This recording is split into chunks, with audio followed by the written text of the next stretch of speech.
going on, guys? Silent Mike here at Super Training Gym with Mr. Jesse Burdick and Bryce Lewis. Bryce is going to take us through a little bit of deadlifts. Bryce, what's a typical workout for you or some of the guys you work with? Well, most of the bread and butter of deadlifting training for our athletes is deadlifting, surprisingly enough. So, what? I know. Competition deadlifting, but not a whole bunch of variation. Sometimes variations on purpose to fix a specific weakness in an athlete, but by and large, most of the volume comes from straight competition deadlifting because strength is specific. So we want them to get as much experience and skill with their stance that they're going to have to use in competition anyways. So the main movement's always going to be deadlifting, competition stance, and all the accessory stuff to fix weaknesses or something else that you've seen is going to be more accessory style? Yeah, exactly. Okay, so when you're programming your normal just deadlifts from the floor, yep. How do you progress from off-season, in-season, progressing towards a meet, etc.? So if we consider like a 12-week chunk of time leading up into a competition, generally there'll be a little bit more variation further out from the competition, getting more specific as we close in a competition. Undulating in fashion, so depending on the athlete and their needs, it's anywhere from twice a week to 4 times a week. Sounds painful. 4 times a week rare, but usually 2 to 3 times a week, and undulating in nature, so not the same intensity or the same number of reps per session. So undulating for all of it, I mean everyone out there who didn't understand that, what does that mean? Undulating just means that you're not doing the same number of reps or the same intensity or weight. So you're not maxing out twice a week? Exactly. Well, even if you were just maxing out, that would be the same thing 2 times a week. Or 3x5 2 times a week. So we're just saying that you're doing a different stimuli. So hypertrophy stimulus and a strength stimulus, and most times some type of recovery work in between that we can either call power or speed strength in between. A little bit lighter weights. Exactly. Give yourself a break. Some active recovery in between those 2 sessions. Yeah. So what do you got for us today? What are we doing today? Well, today is not really very structured as far as programming. I just finished a meet, so we're just gonna lift heavy. I don't normally lift on a deadlift bar. I feel like figuring out what I can do conventional, so we'll work up to a max. Awesome. This is Mark Belt from Super Training Gym. Super Training Gym, the strongest gym in the West, and we got some footage here of Bryce Lewis, my boy Silent Mike. Oh, that's me. Actually, I don't even know what I'm voicing over here. Oh, we're doing some deadlifts. Mark, I think deadlifted the day before, so he decided to just be a spectator of the day. Oh yeah, just cheering you guys on. Look at Jesse Burdick with that freaking. These two look like they could be related. Look at just the face. Tag team, perhaps. Yeah. The Lewis twins. Notice the position that Bryce is able to get in. The high shoulder position, kind of low hips, the flat back. He's able to really drive his legs into it. It's really good form and technique, something y'all should try to mimic. He winds up his lats really good too, which I think can help a lot of people with their back when it rounds. Not only the lower back, but upper back, both. If you really wind in those lats, it'll protect your whole spine. What do you think the FPD rate is on this particular lift right here for Jesse Burdick? I get a little confused, everyone's always throwing out BMI and RPE, LMNOP, STD, STI, but there's only really one. Don't forget HMB. HMB, Young Money, Cash Money, but there's only really one rate that we go by here. Mark, would you please explain? We have what we like to call farts per minute. And then also we have farts per deadlift and farts per squat. You don't really have too much flatulence on the bench, although it is possible, and we've seen it happen before. But deadlifts are really where you're going to blow it out. Just the other day I was doing some deadlifting. I was doing some deficit pulls, and that just really puts you at an angle where I pretty much just farted the entire workout. Yeah, and pre-workout meal plays a large role, and the night before meal plays a large role. Well, people kept walking in and like, oh my God, it stinks so bad in here. And I was just like, oh yeah, it's gross. I don't know what happened. Maybe there's a sewage problem or something. There's always sewage backups when that happens. Yeah. This building is old. I don't know what happened. You definitely can't take the blame for yourself. But I think John Anderson is kind of the one who kind of turned us on to the whole thing, the farts per. Farts per shart kind of deal. Like, what did he say? It's 3 for every third fart. There's a shart. I think he was talking about his airplane ride and how you can fart regardless, but sometimes you worry about the shart. So when the shart comes out, it's every 10 per fart, but the altitude plays a role as well. Oh yeah, the altitude could really blow it out. So we got this deadlift session literally 7 days before Bryce hit a PR meet. I believe Burdick pulled a couple days before that. I pulled a couple days before that, but Bryce was in town, so we said, fuck it. How much LSD is in that bandana of Burdick's right there? How high is he right now? Just seeping into his skull, straight to his brain. Yeah, he has PEDs in there too, I bet. Just some Diana ball just seeping right into his They have eyebrows. They have testosterone cream, right? Oh, yeah. So why not put it in your bandana and then put it on your dome? The guy's going to cheat every second he gets. We're all cheating. We're throwing straps. Bryce is a sumo puller, but he said he wanted to just mess around, try to hit something heavy. USAPL my ass. Look at those straps. What a cheater.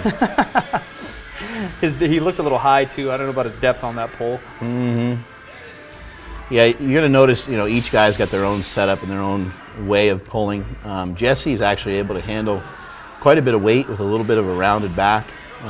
Silent Mike gets into a pretty good position and locks in a pretty good position on the sumo pulls. You're going to want to try to pay attention, even though we're talking about farting pretty much the entire time. Still try to pay attention to the way these people are getting into position. I think Silent Mike is about 5 foot 8 or 9, 200 pounds, and 205. you got Burdick at around 6'1", and then Bryce is about Bryce is a little shorter Bryce than probably like 5'6", 5'5". Yeah.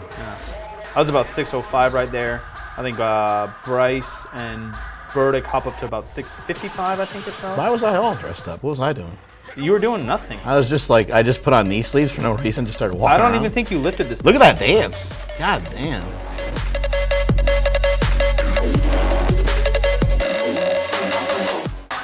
Oh, look at those moves. They are definitely related. Those Ass two so are fat, let's make a definitely baby. related. I think these are our last heavy pulls here. That was 655 by Bryce. I think I go to about 645, and Burdick goes to about 655. I think Bryce Baby goes up to 695 maybe, huh? yeah, I think he goes up to around 695, and then he tried one more after that, I think. 730, 735 or so. Even though Burdick got rounded there, still pretty good starting position. He just got bucked out of position a tiny bit from the bottom there. Nuck if you buck. Silent Mike getting in some of that nitro caveman coffee. I don't want to let It's always Stone Cold not be caffeinated. important. Oh yeah. So I let him fucking get down with me. How much is this? 645? Yeah, I think it's 645. And this is an all-time PR. Yeah. It is with straps, but whatever. Yeah. Most you ever picked up from the ground. Yeah, it's fairly fast. I'm already trained, not deloaded. I got straps. The sun was in my face. I didn't have my right shoes on. Yeah. All that shit. So imagine if you were peaking, what would have happened? Oh, if I peaked, it would have been at least 780? 850. Probably close to 850. Again, look at that form. That's just Smashes that. that's some next level stuff when someone's able to get into that kind of position and maintain it throughout a range of motion on a max deadlift like that. Bryce wasn't digging Mark's hip hop, so he had to turn on some EDM shit. Get him really fired up. And this one, he couldn't quite come out of the bottom of that one, so live to lift another day, put the weight down. Strength is never a weakness, and that is it from Super Training Gym. Well, that sucked.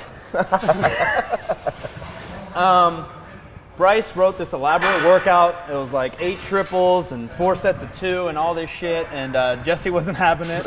So we just all hit a bunch of singles. Yeah, so we went in, we worked up to a heavy single. I just came off a meet.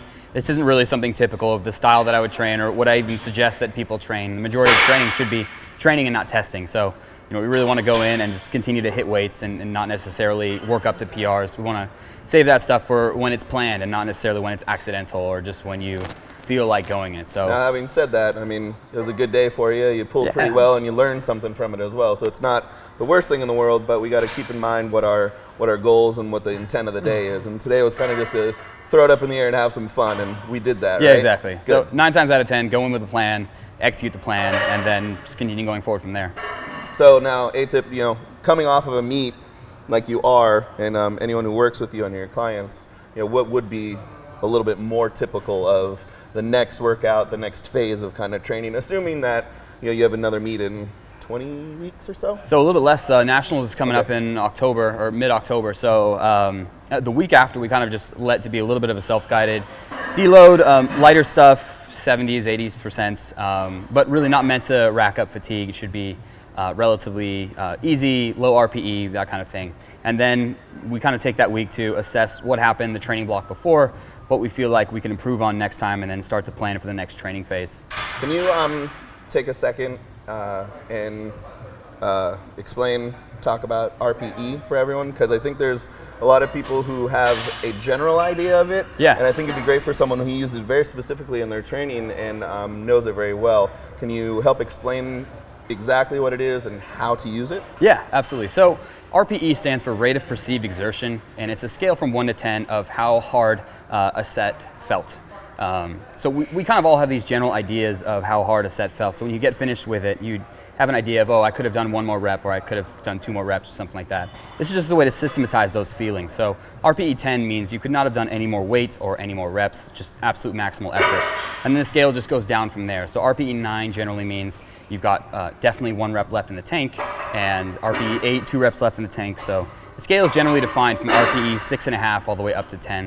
Below that, and the farther you are away from RPE 10, it gets harder to distinguish between those values. So, you know, did I have 3, or did I have 4, did I have 5 reps? It gets a little harder to tell the further away you go. However, as a coach, it's an awesome way of getting feedback on how hard your athletes are training, having them rate RPEs on sets. And in fact, Mike Tuchscherer and many others use a system of full auto-regulation, where you're using the RPE to determine what weight to put on the bar. So, you know, the instructions maybe work up to a set of 6 at an RPE 8.5. Some days you might go in and you may feel great, and that may be a heavier weight. Some days you might go in, you may feel pretty shitty from having racked up accumulated fatigue, so that may mean less weight on the bar. So in theory, it's a way of getting the most out of every training session that you possibly can.